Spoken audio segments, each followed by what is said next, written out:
On-the-scene coverage of ACC.14 is supported by Janssen Pharmaceuticals, Incorporated.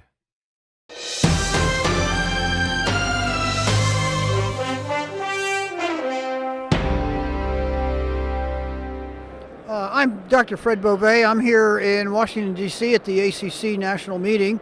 With me is Dr. Rod Staples from Liverpool, England, who's presented some very interesting data on a trial called Heat-Ppci. So, Rod, welcome to On the Scene, and why don't you describe the study and a little bit of some of your outcome observations? Okay, well, thank you. Heat-Ppci was a study that compared two antithrombotic therapies in the setting of primary PCI for STEMI cases. The agents were unfractionated heparin and Bivalirudin. The study had some unusual features. It was a single center study. It used a strategy of delayed consent. Patients were included, randomized, and treated without initial trial discussion. They were approached subsequently in their recovery phase for formal consent. We recruited 1,800 patients over a 22-month period, with the patients randomized in equal proportions to the two strategies. I think what makes the trial a little bit different is that we had a deliberate policy that we would use GP2B3A antagonists as bailout only in both arms.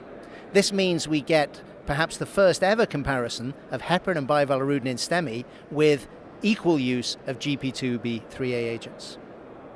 Okay, important study. We've used heparin for a long time. Heparin's kind of lost its glamour, and we've been using other things like Bivalirudin. So what was the outcome?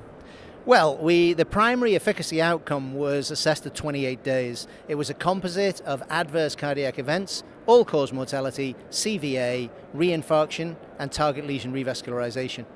In reality, target lesion revascularization contributed little. Only a single isolated event was a TLR alone. So the outcomes are driven by the more substantial events. We found that the rates were 8.7% in the Bivalirudin arm and 5.7% in the heparin arm. This achieved levels of quite high statistical significance, and the absolute difference at 3% is clearly clinically relevant. Complication rates about the same? Yep, for the primary safety outcome measure, we looked at major bleeding, defined by the new BARC criteria, grades 3 to 5, and these were identical. We subsequently looked at minor bleeding, or the combination of major or minor bleeding, and they again were essentially comparable.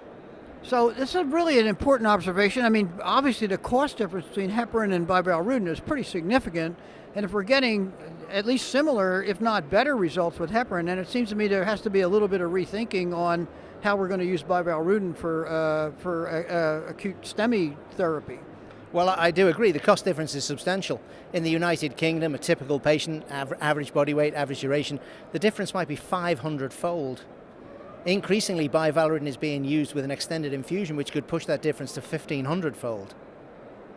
Well, I think this is a very exciting observation. I think we'll be looking forward to hearing more. And let me thank you for being here with On the Scene. Thank you very much indeed.